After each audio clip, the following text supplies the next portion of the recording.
What's up, y'all, and welcome to my YouTube channel.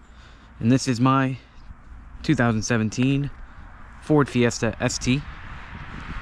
This comes in the black exterior.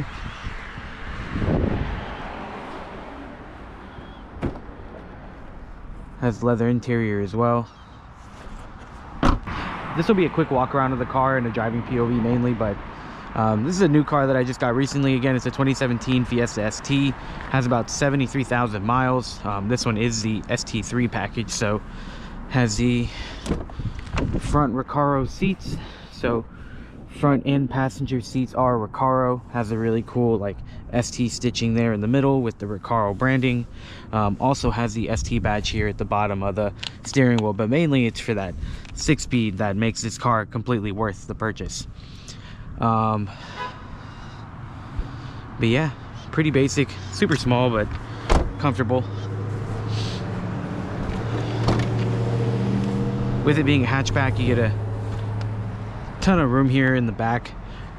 Rear seats also fold down too, so if you need that extra space, you have it, which is really nice. But yeah, overall I've had it for a little under a week and I love it. I've been wanting one of these for a while now, so it's been pretty cool kind of going through the whole process and getting to know the car and really getting to see what it's like day to day. So yeah, accompany me on my journey and let's go for a quick drive. All right, cool. So what's really cool about this one, this one being a 2017, you kind of get some newer things. I mean, it's really not anything new, but for the 2017 model, you get the new Sync 3 new. We're in 2026 now, but this car in 2017 came with the new Sync 3 at the time that enabled Android Auto and Apple CarPlay, which is really cool. I believe in the generation before, or I guess the year or two before that, like the 2015, 2016s, they came with like a Sony amp. This one doesn't. So I believe that was, I guess, the switch off, I guess, to compensate for the differences between the interior. But otherwise, I mean, you get what you pay for. This is a sub $20,000 car. On a good day, you'll spend anywhere from like 8 to 13 grand, depending on miles and condition. But what's really nice too is that these also come with heated seats for the front and passenger. And honestly, they're a lot better compared to the couch style seats. I bought the car in Chattanooga, so from here, or at least from Chattanooga to Middle Tennessee, was about 150 miles. So, you know, on a almost 2-hour drive, it wasn't too bad. So honestly, if you can find one with the Recaro interior, I definitely recommend it. Overall, the car itself is pretty simple. I honestly prefer that. You get, your physical climate controls. The radio has physical buttons. I mean, the radio is touchscreen as well, but overall, everything's pretty simple to use. What I like too is that you also lose the sunroof compared to the base model that does. I honestly prefer it without the sunroof. Less things to worry about, less things that'll break. But yeah, I mean, honestly, small subtle differences compared to the base model and also the regular Fiestas, but it's not a bad interior. You honestly just have to understand that this is a cheaper car for the time, and they were trying to save where they could, and where they did was honestly well worth it. I'd rather have a great strong drivetrain than a super high-tech interior. This interior works and it's very simple to use. But let's get her started.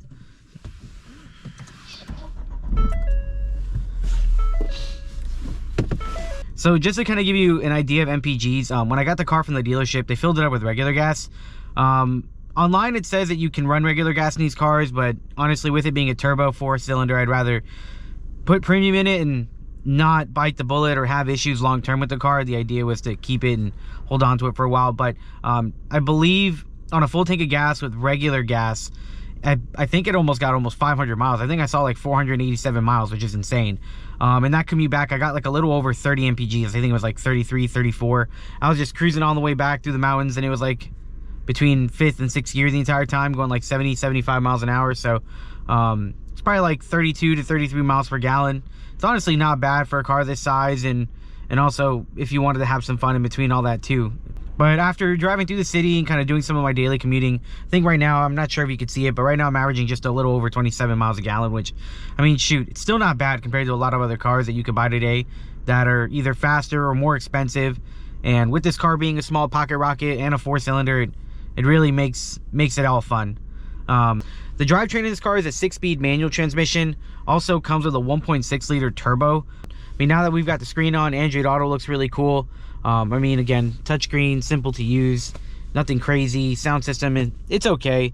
I'm definitely going to put a sub in here or something to at least make it sound a little better, but nothing too crazy. But I guess let's go and let's get this going.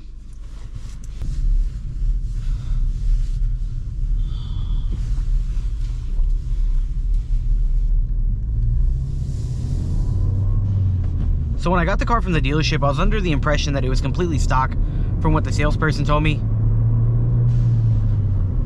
And turns out the car was mainly stock. I mean, it doesn't have an exhaust or an intake, but it does have like an aftermarket blowout valve.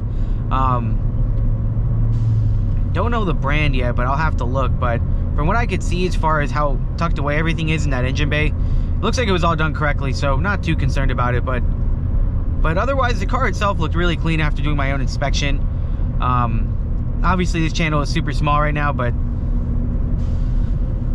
I've been inspecting cars for a little over 7-8 years, so I'm pretty comfortable looking around a car and sort of know what I'm looking for when it comes to mods or previous repairs as far as like frame damage and accident history. Here in Middle Tennessee, we just got out of a really bad ice storm and really screwed up a lot of the roads here, so if anybody locals watching, you know what I'm talking about. But it's been a little over a week since all that's happened, so I was like, you know, the back road shouldn't be too bad. If we do run into anything crazy, we'll just turn around. In my past, I had a 2023 WRX, and what really blew my mind about that car is that it didn't have hill assist. And I feel like in a car of that year, and it wasn't that crazy expensive, but for it being a sub $30,000 car, I'd expect the damn thing to have hill assist because majority of its competition does. But surprisingly, this car does have hill assist, which I think is really sweet. So, you know, if you live in a mountainy area, I wouldn't be too afraid to buy one. These would be great, especially with hill assist. I mean, it doesn't make a world of a difference, but if you're newer to driving a manual, it makes a great difference when you're trying to daily drive.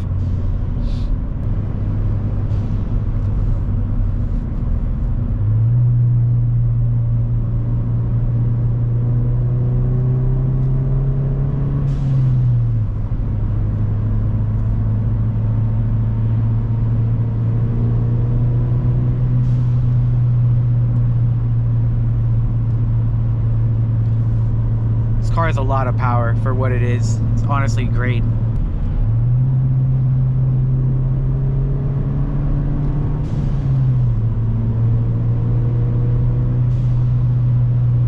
It's a shame that Ford doesn't make this car anymore. It's just one of those cars where when it was out, not a lot of people were really focused on them, and now that they're gone, it's like a cult classic. Especially at least clean condition ones. Getting around some of these corners just feels really good. And these Recaros keep you really in place too.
You know, comparing this to a lot of the cars that I've had in the past, which has been a 23 WRX, I've had 2 Mark 7 GTIs. You know, this really competes in its own class, really, as far as what the expectations are and what the car really can give to you as far as it being a daily driver or, you know, a weekend warrior if you really want it to be. This car can really fit a lot of faces, which is really nice, and I feel like this car feel like this car has a lot of versatility to it.